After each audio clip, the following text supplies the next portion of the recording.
So I just got my hands on some cinema lenses that I've been wanting to buy for like 2 years. Sirui reached out and sent me their Night Walker T1.2 lens set. So for full disclosure, this is technically a sponsored review video, but these lenses are so popular, there's so much good coverage on them already, I'm just gonna forgo all the technical details and just kinda have fun with them. So I'm gonna test these out on a bunch of different cameras, most of which they're not even supposed to go on, and we'll see how cinematic we can get some budget cameras to look with some budget cinema lenses.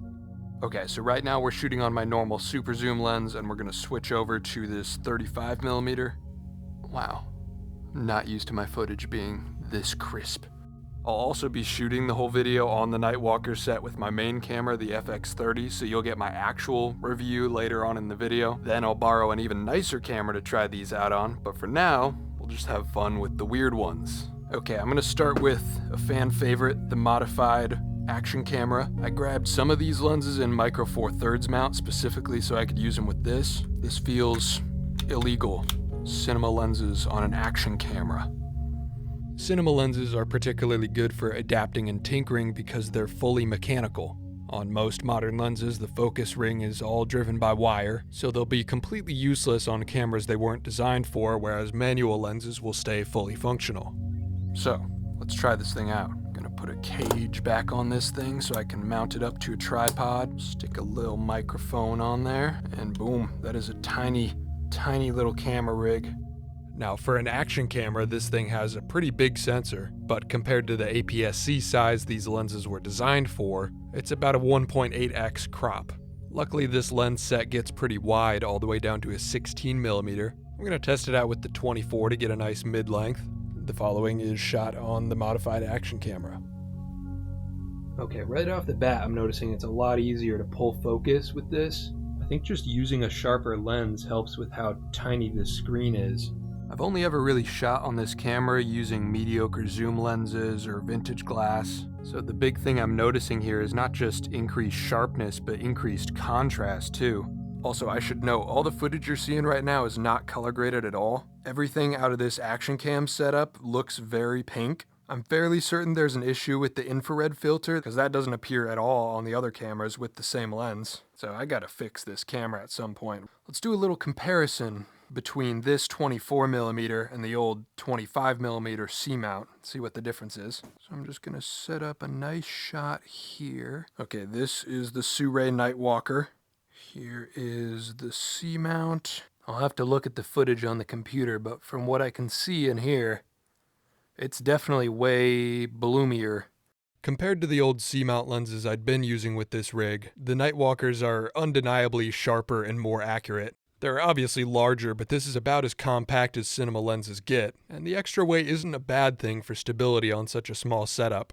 The bottleneck for this specific camera is still definitely the weird light artifacts I'm getting from the modification. Especially in sunlight, the pink tones coming in around the edges are really obvious. But if I do compensate for that with some color grading, I think it can turn into a cool, kind of expired film look. It's still just insane that this is coming out of an action camera. In any case, I had a lot of fun shooting on this hack job of a rig with some nice glass, but now it's time to move on to some other camera bodies. Okay, so after the modded action cam, I really want to try something with more accurate color rendering. I've got here the go-to budget cam for every YouTuber that started during the pandemic, the Canon M50, and the classic YouTube rabbit hole $200 pocket cinema camera, the Canon EOS M. Both genuinely great cameras. I really love these things. Unfortunately for compact camera lovers like myself, Canon only ever really made one excellent lens for this system and then discontinued it. Rest in peace, EF-M mount, you will be missed. So with these cameras, I usually just end up adapting full frame EF glass on there, which is giant. Or you can just go with adapting fully manual lenses where it doesn't really matter as long as you can fit it. So that is what I'm going to try to do today with these Siruis. I should note, by the way, they obviously make these lenses for RF, the current Canon mount, but I don't have any of those, so to get these modern lenses to fit on the discontinued cameras, I'm gonna have to do some tomfoolery. I got a couple ideas, and 2 out of 3 of them involve taking this thing off. My first idea for fitting the Sony lenses onto the defunct Canon mount was to just take the mount off a Sony camera and put it on the Canon. Unfortunately, this method wasn't the best. I mean, already I can tell it's not going to work because the pin is in the wrong spot relative to the screws, but that's why drills were invented. My first attempt didn't work because I changed the location of the pin, which meant drilling more holes. This would have worked, but all the heat from the drilling actually warped the flange a little bit, which made it not sit flush. At this point, I was somewhat regretting trying to fit modern lenses on a discontinued mount. Am I the first person to bend out an E-mount flange in a vise during a lens review? I sure hope so. Anyway, after all that unnecessary fuss, I did get it to work. Very satisfying putting my nicest lenses on my very first camera. Now, I also wanted a Sony flange on my M50, but I didn't have another Sony mount to work off of, so I decided to try something I saw from the YouTuber AltCine. Huge shout out to him, by the way. He does a bunch of crazy camera stuff, a lot for the EOS M community too. The idea is to line up an E-mount flange with an EF-M mount flange, mark the differences, and just remove any excess material, mainly just shaving down these two little corners. This process was so much easier than drilling all those holes in the Sony mount. Literally took me like 20 minutes where I was fiddling with the other one for 2 hours. All you gotta do is trim down 2 of those notches and then sand down the inner diameter just a little bit. This is probably what I should have done from the start, but I thought it would be harder. Anyway, with that method, now we have the M50 on E-mount as well, so both of my old Canons now take my shiny new Sirui lenses.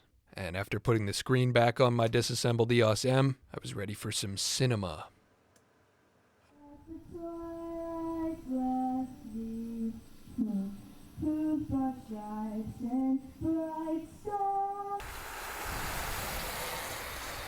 I spent the day filming a cycling event my buddy was racing in. I ended up shooting mostly on the EOS M, I'll explain why in a second. So all the widescreen footage you see here is from this rig. Here's my buddy Chase coming up. Look at that. So fast. Here's a Chevy Tahoe. Here's a pile of scrap wood. The bike race took us through a few small one-stoplight towns, where I ended up shooting more abandoned buildings and scenery than the actual race. This footage looks really nice, but the pitfall with these two cameras that I MacGyvered the Sirui Night Walkers onto is that they're both very small and light cameras with no stabilization. Cinema lenses are supposed to be used either on a tripod or on a heavier camera rig, but this was all handheld. I did have the EOS M hooked up to my DeWalt battery setup, so it had a bit of extra weight, which actually made the action shots pretty usable. The EOS M with the Magic Lantern firmware has a little bit of a crop, so I paired it with the widest of the Nightwalkers, the 16mm. And honestly, I was just having so much fun with this setup. I felt like I could just point it at anything and have it look like it came out of a movie. I didn't nail the focus every time. I'm shooting on a tiny camera screen in direct sun, but man, was it a lot of fun. The M50, on the other hand, I did not shoot on as much because I forgot my tripod, so I could only really shoot with one. Maybe if I hadn't stayed up all night modifying lens mounts, I would have remembered. Worth it though. So I'm going to give this a little test now. You're looking through the FX30 on the 24mm, and now you're looking through the M50, exact same lens, same settings. And now we're in crispy 4K. This is the biggest downside of this camera, honestly, is the crop. But this is still like a totally reasonable setup. I could run the whole channel on this thing. And that's a $300 camera with a $300 lens. In the video world, that is not bad. By the way, I did mention before, I got some of these lenses in E-mount, some of them in Micro Four Thirds. If you're curious how I'm fitting Micro Four Thirds onto what is now an E-mount camera, these little adapters exist. Got a couple of them on manual lenses. You can just stick it on the back, and now this is effectively an E-mount lens. They're only like 30 bucks too. I'm gonna run a quick test between the Sirui 24mm and the Canon 22mm as a rough comparison of a budget cinema prime to a budget hybrid prime. And here we are. This is the Sirui at f2. It can get even brighter than this, but this is the max aperture of the Canon lens. And here's my Canon 22mm. This was always my sharpest lens that I had for this camera. They're both very good lenses, honestly, but side by side, you can tell that the Sirui is just a bit sharper. I don't know if it's the background blur, the edge haziness. There's some sort of pop to it that this one just doesn't have. That wasn't really the most scientific test because, again, it's cropped 4K, so we're kind of seeing a zoomed-in version of the center of the frame. Kind of surprising to me that a photo lens looked more blurry than a cinema lens, but I guess the Canon was wide open at f2 where the Sirui still had a lot of space to go until f1.2. Speaking of maximum aperture, I haven't really showed the low light capabilities of the Nightwalkers yet, which is kind of their claim to fame. They're literally called Nightwalkers because you can film in really low light with them. So next I'm going to show some footage I got earlier on another camera body, the Sony a6600 that I drilled a bunch of holes in the lens mount of. This is still a great camera, but it's absolutely been through the ringer. Due to a moment of stupidity, the electronic contacts are broken on it, so any computerized lens won't work. So while this would be a great B camera for me, I'm stuck either adapting EF lenses that I can't change the aperture on or using vintage lenses that don't match the rest of my footage. So having a cohesive set of manual lenses kind of revives this camera for me. My buddy Michael and I set out with the Nightwalkers to downtown Indianapolis to get a low light test as the sun started to set. This is so crazy, dude. Oh my. Instant cinema. Literally. I was pointing this thing at a gutter earlier and it looked cinematic. This segment's actually a bit out of order. This was the first day that I got the Sureis, so Michael and I are both geeking out because we haven't shot on these before. Scrap wood, I'm coming for you. Bro, there's scrap wood down there. As the sun continued to set, the Nightwalkers held up really well and I continued to mostly film forklifts. This is very interesting to watch. They're building squid games. Look at that sunset, man. Could not have asked for a better one today. Look at this, man. I usually film at f5.6 right here, or f4 is right there. That's 1.2. I don't think this is going to be any problem in low light. Once the sun had completely set, we went down street level to get the real max aperture test. Michael was shooting actually nice B-roll of street lights and stuff, very pretty. I was pointing my camera at failed infrastructure. Bricks. Hey, can you get run over by a forklift for a shot real quick? Yeah, I got you. Okay, here's my shot of this bus on the 35mm, straight out of camera. I wasn't shooting log or anything. And here's Michael's S-Log3 with a color grade on the 16mm. I was having a lot of fun with the low light on these Nightwalkers. It's not something I personally use all the time, but I did find myself grabbing a bunch of random shots I wouldn't have even thought to film on my normal lenses. It's a feature that if you need it, you really need it, but if you don't, it's a fun gimmick to pull out every once in a while. I'm filming one of the neighborhood cats on my porch with one dim light bulb, not even on my best camera either. Okay, I think it's a good time to do my spiel for if you're in the market for cinema lenses, because this is sponsored by Sirui. Like I said earlier, I've been wanting to buy this specific set for like 2 years since they came out, but I always wait until they come out with their new line and then they put the old line on sale, and that's basically what's just happened at Sirui. Right now, all the Nightwalkers are marked at least 20% off for the individuals, 25% off for the sets. I have an affiliate link, first one in the description. You get 5% off and I get a 5% kickback. You use the code SCRAPWOOD5.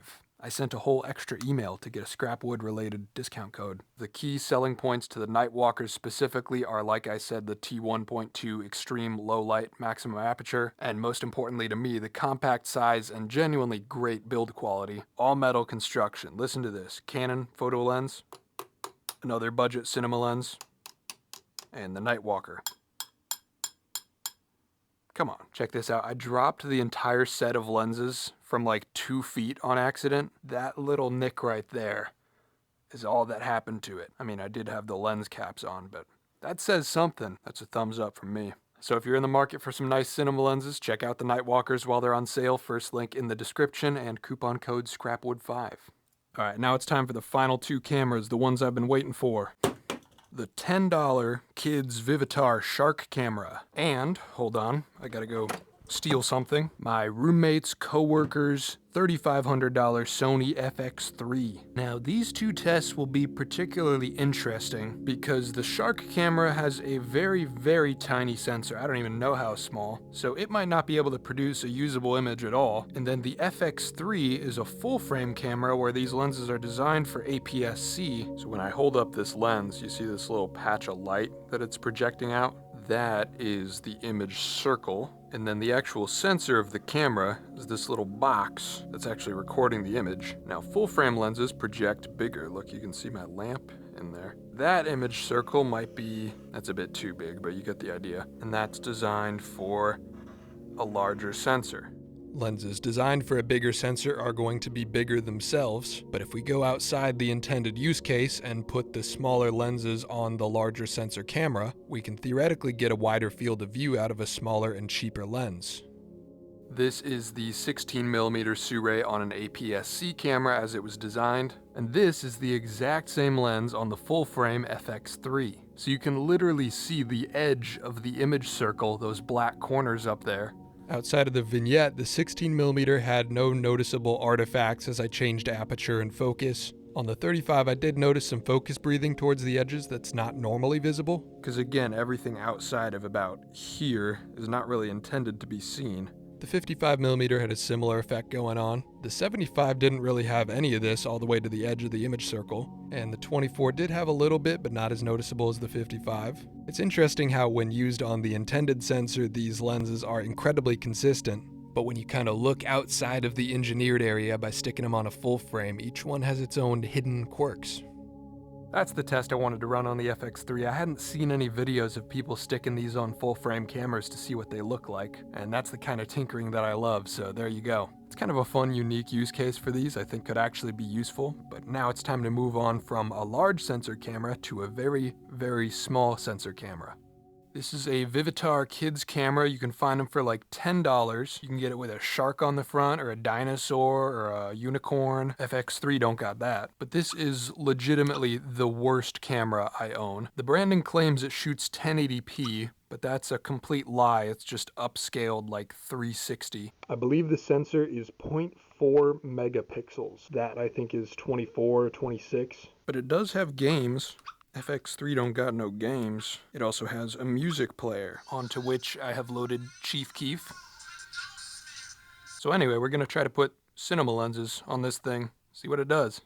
So I know this seems stupid, and it really is, but I've always wanted to try this, and I have a theory about how these lenses might help this camera's quality in kind of an interesting way. Obviously the video is just low resolution, but I think the worst thing about it is how stuttery it is. Like if I move around, any movement looks very bad, and I believe it's because the lens on that thing has a very, very small aperture, probably like f11 or something, and so the camera's software compensates by keeping the shutter open for longer, which causes crazy motion blur. So if we can get the Sureis to fit on that thing, the T1.2 super bright aperture maybe will help fix the footage. Let's just start taking this thing apart, huh? Oh, the battery is just floating around in here. That's cool. This is really top-notch stuff. To put cinema lenses on the shark camera, I'm going to need the sensor to be exposed, which means taking it apart enough to remove the stock lens. Once it's apart, we'll be able to see how big the sensor actually is, which will determine how zoomed in our final footage will be. Oh, this might work, actually. Yes. Oh my goodness, it is tiny. I'm gonna digital zoom, pardon me. That is the image sensor. Compared to the sensor these lenses were designed for, this is gonna be very zoomed in. Even compared to the 1-inch sensor of the action camera we tried earlier, this frame is absolutely minuscule, smaller than that green dot even. So I think this is going to be more of a bird watching type camera than a vlogging camera. But regardless, I'm committed at this point, so I 3D modeled a housing for the sensor, printed it off, and started to stick everything together. The sensor assembly screws in, then I reused the E-mount flange off the A6600, and all that screws back onto the Shark camera body. I also melted in a 1/4-20 screw insert so I can stick this thing on a tripod, because this will probably be very zoomed in with no stabilization. With the body reassembled and the shark-themed rubber case put back on, it was time to see what cinema lenses on a $10 children's camera actually looked like. This is so stupid. Okay, we are shooting video. It's definitely very zoomed in, even on the 16mm. The motion blur is actually gone, but now you can see there's a pretty dramatic rolling shutter, like wiggling effect. Let me throw this on a tripod. This is silly. I'm manual focusing on a toy camera.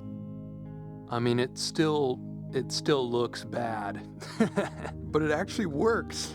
We have cinema lenses on the Shark camera. Because the sensor is just so cropped in, it's kind of impossible to get anything but close-up shots in here, so I'm gonna take this thing outside to get some real telephoto shots.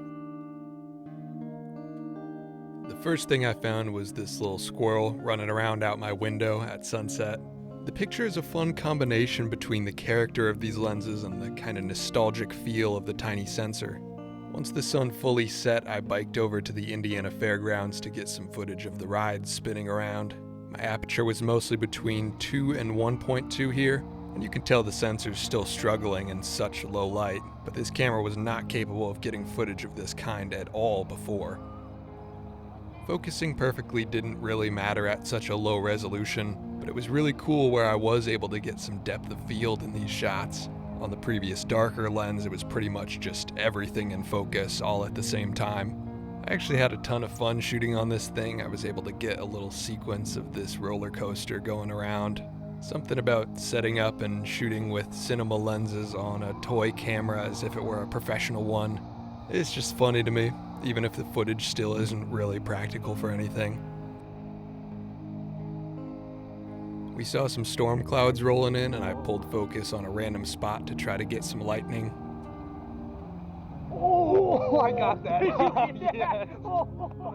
That was great. See if I can get one more. Oh, dude. Yeah, dude. Sick. That's what videography's all about for me, man. It's not about having the nicest possible gear. It's about building the rig that's actually gonna make you go out there and shoot. Okay, after all that, where do these Siruis clock in for me? I've been shooting with these for like 3 weeks now on all kinds of cameras, and I honestly think that the segment of lenses the Sirui Night Walkers are in, and these specifically, are an incredible, well-built, quality option for price-conscious professionals. I have the same philosophy for all tools. I buy the cheap one to see if I'm gonna use it, and then when I'm ready to upgrade, I either buy the nicest version of a budget brand or the most budget version from a nice brand. And that is where these Siruis clock in for me at $250, $300 a lens. It's something I can invest in as a videographer, as a business, but also not something that I'm gonna be super worried about shooting for fun on. It's not something I'm gonna be nervous to take out into the woods and shoot a short film for fun or point at myself using an angle grinder shooting sparks everywhere. Here's how I think the Nightwalkers are gonna fit into my personal use case. So before I got these, most of the lenses I owned were either super zooms or C-mount or other vintage lenses. Pretty much these were my fun lenses and the super zooms were my professional lenses. Now that I have a nice set of cinemas, I think it's like this. So here is the professional circle. I'm gonna do like a Venn diagram here. And here is the fun circle. In the professional circle, each of these has kind of its own use case. Cinema lenses are designed for filmmaking, and then the super zooms are less sharp, less consistent, but they are faster to set up your shot. So they are better suited to documentary work where you don't really have the time to set up the most beautiful shot. It's just about getting it. For me, this YouTube channel is kind of a mix of documentary and filmmaking, so there's different spots to use each. When I'm here on the desk for 8 hours just trying to figure out a problem, it's more documentary. When I'm actually putting together the video, getting B-roll of things I'm working on, explaining things, that's more filmmaking. So neither really replaces the other, but when it comes to commercial videography gigs that I'll do on the side or short filmmaking, that's gonna be all the cinema lenses from here on out. You know, different tools for different use cases. All right, I'm gonna call it quits there. I've had a blast shooting with these things on a bunch of cameras. I spent way too much time on this video, but you know, we had fun. I know this is 3 camera videos in a row and this one was very in-depth, but we'll do a workshop build next time. I don't know what else to say. I've said a lot of things in this video. This was like 5 in 1. Again, if you want the Sirui's Code Scrapwood 5, affiliate link below. But that's all. I'm gonna go enjoy my weekend, shoot some more on the Shark camera and the EOS M. Those are the 2 modified ones I'm most excited for. Go make something cool, make something goofy, and thank you for your time.